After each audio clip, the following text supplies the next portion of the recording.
दोस्तों, जब हमारा कोई खास इस दुनिया को छोड़कर जाता है तो वो अपने पीछे सिर्फ यादें छोड़कर जाता है, लेकिन इसी के साथ ही साथ उसकी बहुत सी कीमती वस्तुएं और ऐसी चीजें होती हैं जिनका कि क्या किया जाए। कुछ लोग उन्हें इस्तेमाल कर लेते हैं और कुछ उनकी धरोहर के रूप में सहेज कर रख लेते हैं। पर क्या कहता है गरुड़ पुराण?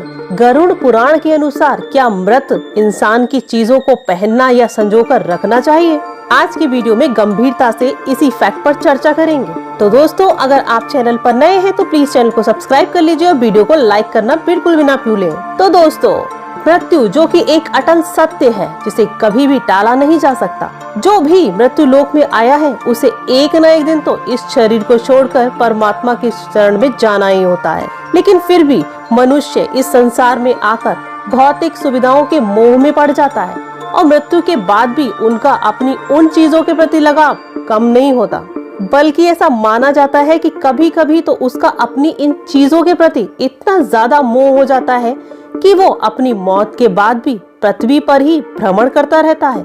क्या ये सच है या झूठ? आइए जानते हैं गरुड़ पुराण के अनुसार। तो दोस्तों, गरुड़ पुराण के अनुसार किसी भी व्यक्ति को मृत व्यक्ति के वस्त्रों का उपयोग नहीं करना चाहिए। भूलकर भी अपने शरीर पर इन्हें कभी भी धारण नहीं करना चाहिए।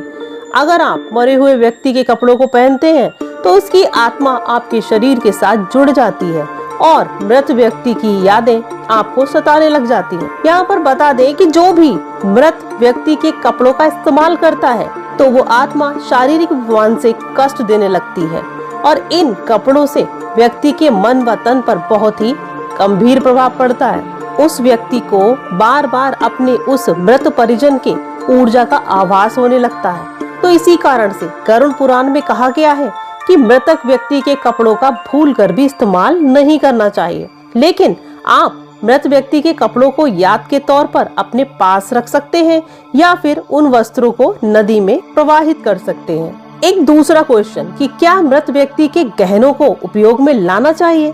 तो ऐसी मान्यता है कि मृतक व्यक्ति की आत्मा का अपने आभूषण के प्रति लगाव कपड़ों से भी ज्यादा होता है। तो ऐसे में गरुड़ पुराण का कहना है कि किसी भी मनुष्य को अपने मृत परिजन और मृत स्त्री के आभूषणों को कभी भी इस्तेमाल में नहीं लाना चाहिए। स्त्रियों का उनके आभूषणों और गहनों के प्रति काफी ज्यादा लगाव होता है और मृत्यु के बाद भी उनका अपनी इन वस्तुओं के प्रति लगाव कम नहीं होता।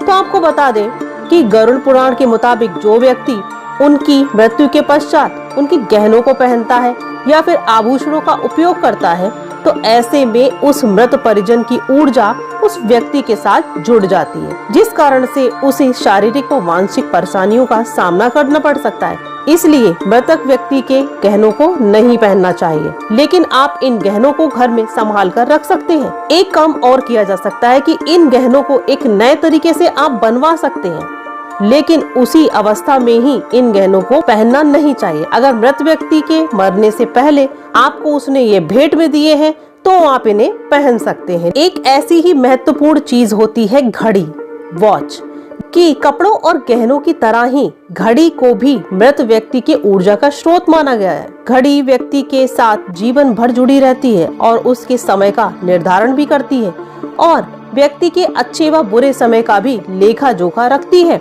इसलिए व्यक्ति की मृत्यु के बाद भी घड़ी में उसकी सकारात्मक और नकारात्मक ऊर्जा बसी हुई हो सकती है। जो भी व्यक्ति मृत व्यक्ति की घड़ी को पहनता है तो उस पर इन ऊर्जा का नकारात्मक प्रभाव पड़ता है और वो मृत परिजन व्यक्ति के सपनों में बार बार आकर उसे कष्ट दे सकता है।